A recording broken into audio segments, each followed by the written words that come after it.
Dengue পরিস্থিতির খবর জানবো। গাজীপুর থেকে সরাসরি যোগ দিয়েছেন আমাদের সহকর্মী রফিকুল ইসলাম খান। রফিক, হাসপাতালগুলোতে ডেঙ্গু রোগীর চাপ কেমন দেখছেন? শাকিল, গেল ২৪ ঘন্টায় ডেঙ্গুতে আক্রান্ত হয়ে ৬৮ জন রোগী শহীদ তাজউদ্দিন আহমদ মেডিকেল কলেজ হাসপাতালে।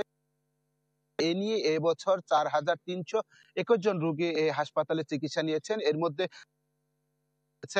৩,৮১৩ জন রোগী এবং তাদের এই রোগীদের মধ্য থেকে রোগীকে কিন্তু ঢাকাতে রেফার করা হয়েছে। আর হাসপাতালে মৃত্যু হয়েছে একজন রোগীর।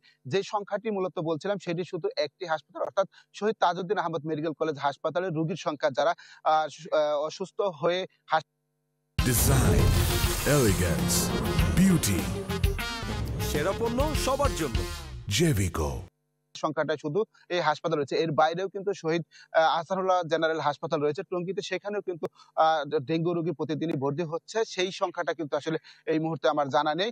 যদিও যে রোগীরা আসলে ভর্তি হওয়ার মতো পরিস্থিতি হয় তাদের সংখ্যাটা জানা যায়। আর যে সমস্ত রোগীরা এর বাইরে বিভিন্ন ক্লিনিকে চিকিৎসা ডেঙ্গু শনাক্ত হয়ে বাসায় চিকিৎসা নেন তাদের সংখ্যাটা কিন্তু আসলে জানা যায় না। অর্থাৎ বলা যায় যে সংখ্যাটি আমি বলছিলাম এর বাইরেও কিন্তু ডেঙ্গু রোগীর সংখ্যা রয়েছে। অর্থাৎ প্রতিদিন রোগী আক্রান্ত হচ্ছে এবং হাসপাতালে ভর্তি হচ্ছে। হাসপাতাল কর্তৃপক্ষ যেটি বলছেন, তাদের ডেঙ্গু ওয়ার্ড যে তাজউদ্দিন আহমদ মেডিকেল কলেজ হাসপাতালে সেই ডেঙ্গু ওয়ার্ডে জায়গা না পেয়ে অনেকেই কিন্তু ফ্লোরে চিকিৎসা দেওয়া হচ্ছে এবং তারা যেটি দাবি করছে, স্বাস্থ্য অধিদপ্তর থেকে যে গাইডলাইন দেয়া আছে সেই অনুযায়ী তারা চিকিৎসা দেওয়া হচ্ছে এবং সিটি কর্পোরেশনের যে সমস্ত মশক দেওয়ার কথা সেই সমস্ত মশক পাচ্ছে না এমন অভিযোগ করছেন আক্রান্ত রোগীরা। তো এখন পর্যন্ত এই ছিল গাজীপুর থেকে সর্বশেষ খবর।